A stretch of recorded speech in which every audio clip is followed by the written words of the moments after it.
નમસ્કાર મિત્રો, engineers education ચેનલમાં આપ સર્વેનું હાર્દિક સ્વાગત છે. તો મિત્રો, આજે આપણે ધોરણ 7નો વિષય ગુજરાતીનું પ્રકરણ 4 ચાલો ચરણ ઉપાડો ભણીશું. તો બાળ દોસ્તો, આ કાવ્યના કવિ છે સુરેશ દલાલ. તો સૌપ્રથમ આપણે કવિ પરિચય મેળવીએ. તો કવિ સુરેશ પુરુષોત્તમ દાસ દલાલનો જન્મ મહારાષ્ટ્રના થાણા ખાતે થયો હતો. તેઓ મુંબઈમાં વસતા હતા. તેમના 18 કાવ્ય સંગ્રહો પ્રકાશિત થયા છે. તેમણે 7 બાળ કાવ્ય સંગ્રહો પણ આપ્યા છે. તેમણે નિબંધ અને વાર્તાઓ પણ લખ્યા છે. તેમણે 1983માં રણજીતરામ સુવર્ણચંદ્રક એનાયત થયો હતો. એકાંત, તારીખનું ઘર અને ઈટા ખીટા એમના જાણીતા કાવ્ય સંગ્રહ છે. હવે આપણે કાવ્યનો થોડો પરિચય મેળવીએ. તો ચરણ ઉપાડો એ રાષ્ટ્ર સેવા માટે આહ્વાન કરતું કૂચ ગીત છે. સામાન્ય રીતે સૈનિકોની જેમ પરેડ કરતી વખતે અથવા તાલબદ્ધ રીતે સરઘસમાં ગવાતા ગીતોને કૂચ ગીત કહેવામાં આવે છે. તેમાં સામાન્ય રીતે લોકોને રાષ્ટ્ર માટે સજ્જ થવાની હાકલ કરવામાં આવે છે, તેમજ પડકારો ઝીલવા આહ્વાન પણ કરવામાં આવતું હોવાથી શૌર્ય ગીત પણ છે. તો હવે આપણે કાવ્ય જોઈએ.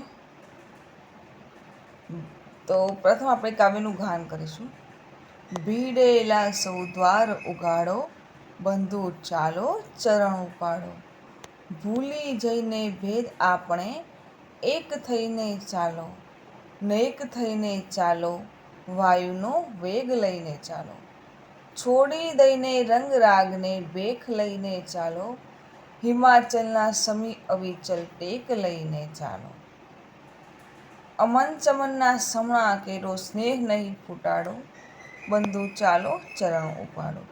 અહીં ઊભા તો મોત જશું તો જીવન જય જયકાર, કોઈ રીતે પણ ત્યહીં પહોંચું પળપળનો પોકાર. તનમન ધનથી હે જનગણ બસ જવું એ જ નિર્ધાર, ચલો જજુમો લઈ કંઠમાં વાઘ સિંહની ત્રાડો, બંધુ ચાલો ચરણ ઉપાડો. હવે બાળ દોસ્તો, હવે આપણે કાવ્યને સમજીએ. તો કાવ્યમાં કહે છે કે ભીડેલા સૌ દ્વાર ઉગાડો. ભીડેલા એટલે કે વાખેલા, જે તમારા દ્વાર વાખેલા છે અંતર્મનના, એ દ્વાર ઉગાડો. બંધુ ચાલો ચરણ ઉપાડો. ચાલો આપણે આજે કૂચ કરવાની છે, બરાબર. આપણા રાષ્ટ્રને એક કરવા માટે કૂચ કરવાની છે, બરાબર. તો ચાલો ચરણ ઉપાડો. ભૂલી જઈને ભેદ આપણે એક થઈને ચાલો. આપણે ભેદ જે વાદ વિખવાદ એ બધા આપણે ભૂલી જઈએ. નેક થઈને, નેક એટલે સારું. વાયુના વેગ લઈને ચાલો, કે ઝડપથી ચાલો, ઉતાવળે ચાલો. છોડી દઈને રંગ રાગને ભેખ લઈને ચાલો. રંગ રાગ એટલે કે જે અંદર જે દ્વેષ, ઈર્ષા કે કોઈ વેર ઝેર હોય આપણે બધા ભૂલી જઈએ અને એક જ રાષ્ટ્રના થઈને ચાલીએ. હિમાચલના સમી અવિચલ ટેક લઈને ચાલો. એક જ ટેક, એક જ પ્રતિજ્ઞા હોવી જોઈએ. એવા હિમાલય, જેમ હિમાલય અવિચલ ખડ્યો છે, ઊભો છે, હલા ચાલ્યા વિના, એ રીતે આપણે પણ એવી ટેક લઈએ. અમન ચમનના સમણા કેરો સ્નેહ નહીં ફૂંફાડો, સહેજે નહીં ફૂંફાડો. અમન ચમન એટલે કે સુખ દુઃખ, મોજ મજા. સમણા એટલે સપના.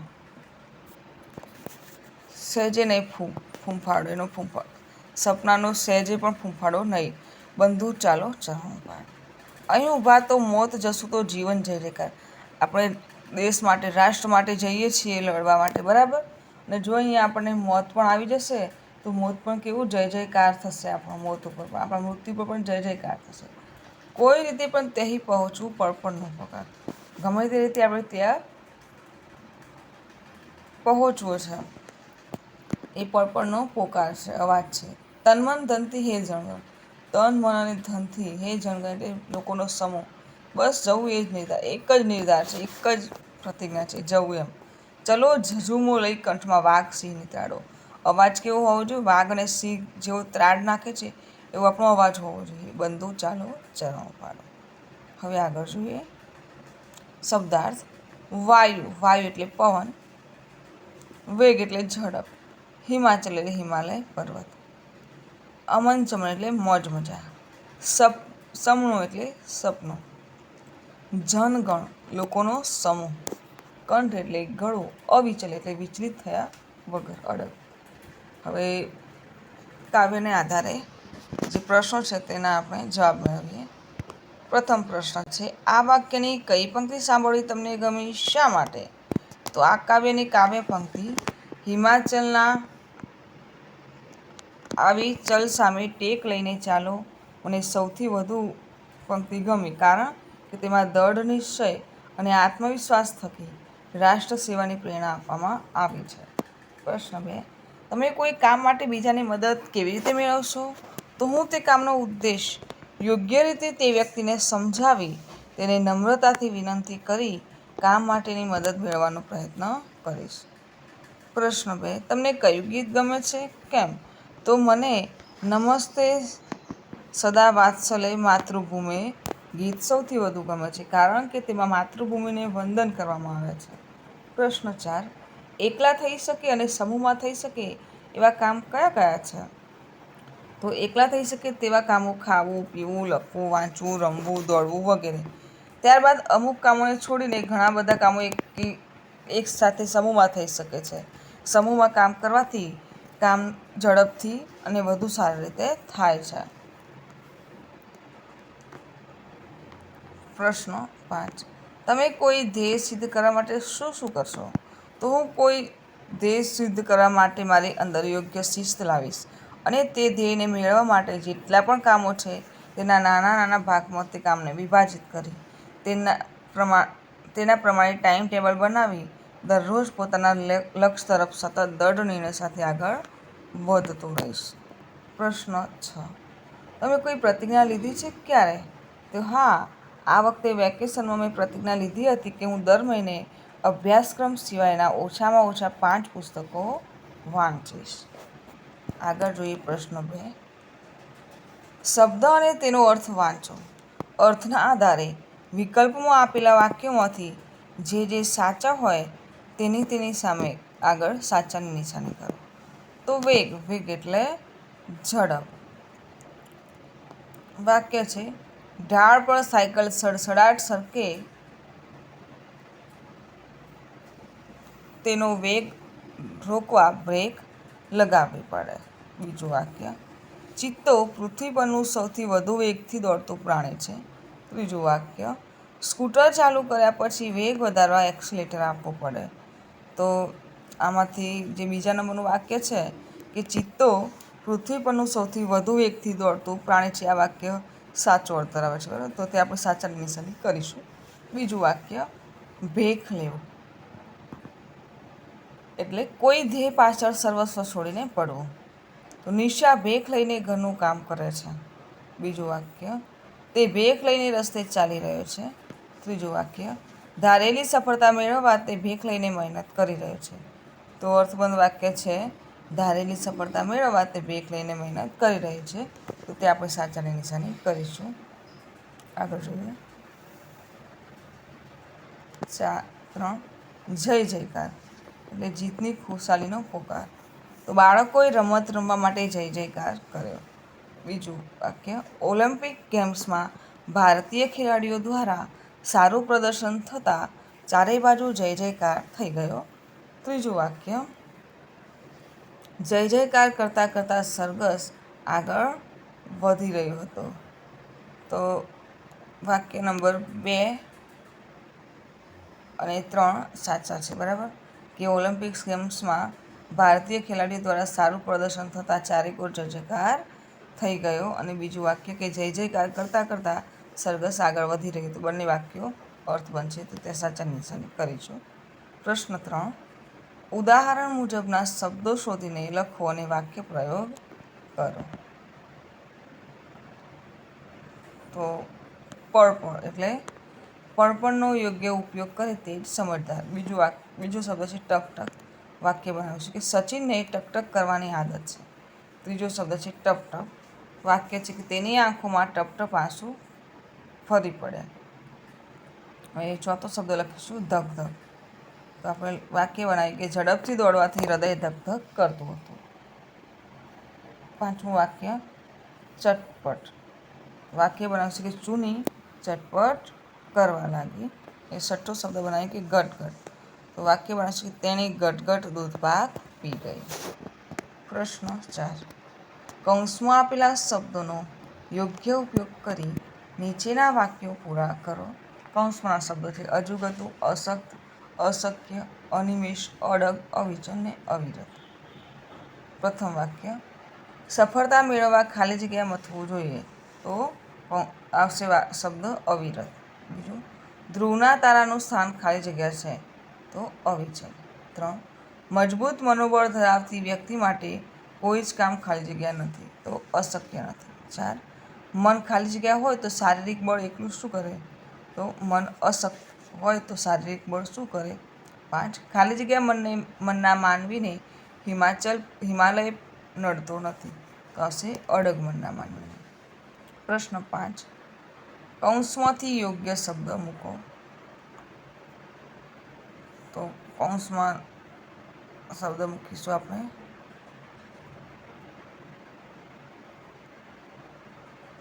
દોડો, ખાડો, ઊંચી, આડો, પગલો, અંડર આવે. આટલા શબ્દો છે તે તમારે મૂકવાના છે કૌંસ ખાલી જગ્યા. બરાબર? તો ચાલો. ચાલો, ચરણ ઉપાડો, છોને પર્વત ખાલી જગ્યા. તો આમાં આવશે કે છોને પર્વત આડો. ચાલો, ચરણ ઉપાડો, સાથે ખાલી જગ્યા માંડો. તો પગલાં માંડો. ચાલો, ચરણ ઉપાડો, કૂદી જઈએ ખાલી જગ્યા. તો કૂદી જઈએ ખાડો.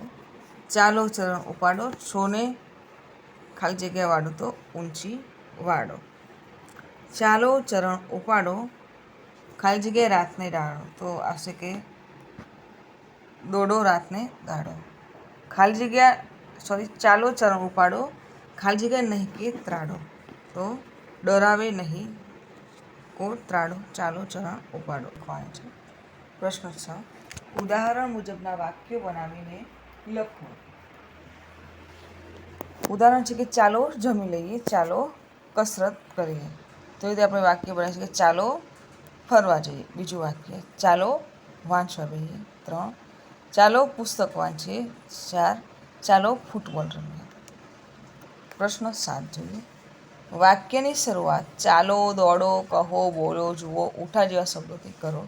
તો પ્રથમ વાક્ય છે કે શ્વાસ ભરીને દોડવા લાગો. તો આપણે બનાવીશું કે ચાલો શ્વાસ ભરીને દોડવા લાગો. બીજું વાક્ય બને કે ઉઠો, શ્વાસ ભરીને દોડવા લાગો. બીજું વાક્ય છે કે ધ્યાન આપીને વાંચવા લાગો. તો વાક્ય બને કે ચાલો ધ્યાન આપીને વાંચવા લાગો. અને બીજું વાક્ય બનાવીશું કે જુઓ, ધ્યાન આપીને વાંચવા લાગો. તો સામેના મકાનમાં આગ લાગી. તો વાક્ય બનશે કે દોડો, સામેના મકાનમાં આગ લાગી. બીજું બનાવે ઉઠો, સામેના મકાનમાં આગ લાગી. 4. ડુંગર કેટલો દૂર છે. તો વાક્ય બનાવીશું કે કહો ડુંગર કેટલો દૂર છે. અને બીજું વાક્ય બનાવીશું કે જુઓ ડુંગર કેટલો દૂર છે. 5. કહો, વાક્ય જાતે બનશે. આપણે કહો શું જોઈએ છે. બીજું બોલો શું જોઈએ છે. 6. બોલો, તો બોલો ક્યારે આવો છો. કહો ક્યારે આવો છો. આ રીતે વાક્યો બનાવવાના છે. આગળ જોઈએ. પ્રશ્ન 8. કાવ્ય વાંચો અને પ્રશ્નનો જવાબ આપો. તો આપણે કાવ્યનું વાંચીશું પહેલાં. પગલે પગલે સાવધ રહીને પ્રેમળતા પ્રગટાવે જા, અંતરને અજવાળી વીરા, પંથ તારો કાપે જા. કોટા આવે કંકર આવે, ધોમ ધખતી રેત આવે, ખાંડાની ધારે ને ધારે ધૈર્ય લઈને ચાલ્યો જા. દુર્ગમ પંથ કાપે જા, હિંમત તારી ખોતો ના, સ્વાર્થ સામે જોતો ના, શિસ્ત શાંતિને સેવાનો તો પાઠ સૌને આપે જા, દુર્ગમ પંથ કાપે જા.